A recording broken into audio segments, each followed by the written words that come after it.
I don't know if you've ever seen someone that kind of goes above and beyond the norm. Maybe where you work, maybe there's a project that has to get done or something that's not quite ready, and a few of the other team members drop what they're doing. They come over and help make sure that the I's are dotted, T's are crossed, get that project done. It's a home run. And for the team, it's great. For the company, it's great. For everyone, it's great. I love it when I see it. I know just a few weeks ago I was eating at a Cracker Barrel, and the lady came over and asked about what I'd like to drink. I said, well, I'd love to have a Coke and a lot of ice. She said, that's no problem. She comes back, extra large glass full of Coke all the way to the top, and another glass full of ice all the way to the top. I said, you know you're going to get a big tip today, right? You understand? That's awesome right there. I mean, do you understand what I'm saying, going the extra mile? Every once in a while, one of my travels, I get the opportunity to run across someone, a special person that really gets it, or I come across a unique story of someone that really understands it or has lived it. I want to tell you a story because sometimes you get a special reward that's different maybe than what you're thinking when you go the extra mile. This is a true story, and I'm going to tell it in the words that he wrote himself about it. This is his story. 20 years ago, I drove a cab for a living. One man, one car. Some of my friends, they call me an entrepreneur, but I didn't really feel like that. I just like meeting new people, and I love going to different places. One day, I got a call for an early morning pickup, very early, 2:30 in the morning. Well, I pull up to this apartment complex. It's so dark, can't hardly see anything except for one small light in a ground floor apartment. Now, many other taxi drivers, when you get a call like this, they might honk once or twice and leave. If they're a little bit scared, they might not even take the call or if they're impatient. But I've worked with too many people over the years, especially those that rely on taxis as their only means of transportation. I didn't feel like the situation smelled of danger, so I walked up to the door and knocked. I heard this kind of elderly, frail voice say, "Just a minute." I thought I heard something kind of being dragged across the floor, and the door opened, and here stood this 80-year-old woman in a basic print dress, a little box hat with a veil and a flower on the top. She looked like someone out of the 1940s. Next to her was this small green nylon suitcase. She said, "Could you please help me with my bag?" I grabbed the bag, went out to the taxi, put it in the trunk, came back in to help her. I noticed when I looked inside the apartment, all the furniture was covered with sheets. There were no pictures on the walls, no clocks. There were no utensils or things out in the kitchen. A couple boxes kind of on the floor with a few knickknacks in them. I said, "Why don't you hold my arm and I'll help you walk down the sidewalk, to the cab." She said, "Thank you." And as I got her in, she said, "Thank you so much." I said, "Oh, it's no big deal. It's no big deal. I just try to treat people the way I would want my own mother treated." She said, "Well, you're a good man." I said, "Well, I don't know about that." So we got in the car. She handed me the address. And she said, "Could we please go through downtown?"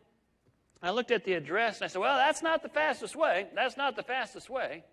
She said, "Well, I don't mind. I'm in no hurry. I'm on my way to a hospice." I looked in the rear view mirror. I could see that her eyes were starting to glisten a little bit. She said, "My doctor said I don't have a lot of time left. I don't really have any family." I reached over and turned the meter off. I said, "What route would you like me to take?" First, we went down into town to this building where she had her first job many, many years ago as an elevator operator, taking different people up to the floors that they needed to go to. Then we drove to this great neighborhood where she and her husband, who had passed, had bought their first house. Then we drove up to this big, huge furniture store. I thought, well, this is interesting. See, the furniture store used to be a dance hall where she and her husband had once gone ballroom dancing. Sometimes she had me drive just to a street or a corner, and she wouldn't say a word. She would just kind of look out into the darkness. Just as the sun started to come over the horizon, she said quietly, "I'm tired. I think we can go now." I started to drive, got to the building, went down the long driveway. There were two orderlies there ready to come out and help to assist her. As they helped her out of the car and into the wheelchair, I went and got her suitcase. As I walked over to her, she started to reach into her purse, and she said, "Well, how much do I owe you?"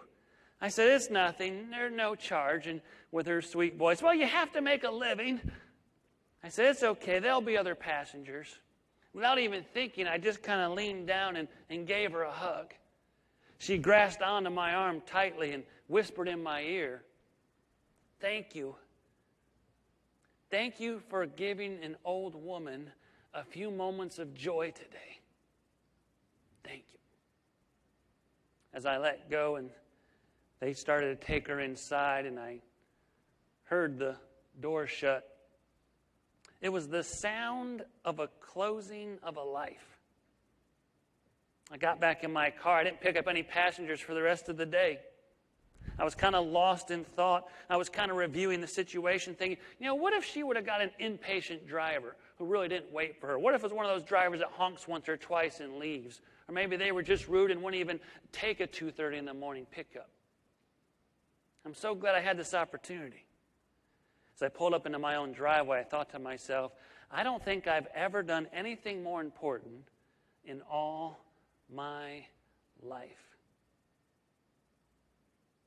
See, every one of you is going to have opportunities on some days to go the extra mile, to go above and beyond, to do something special for a friend, for a wife, for a husband, for a child, for a neighbor, for a coworker. And you know what? Maybe you do that and your boss sees you, and maybe you get a raise. Maybe you get some kind of special recognition or a plaque. Or maybe you go the extra mile and it goes unnoticed. But you receive a special gift. Something that's more important than money. Something more important than recognition. The gift of having a significant impact on a person's life. That's why we go the extra mile.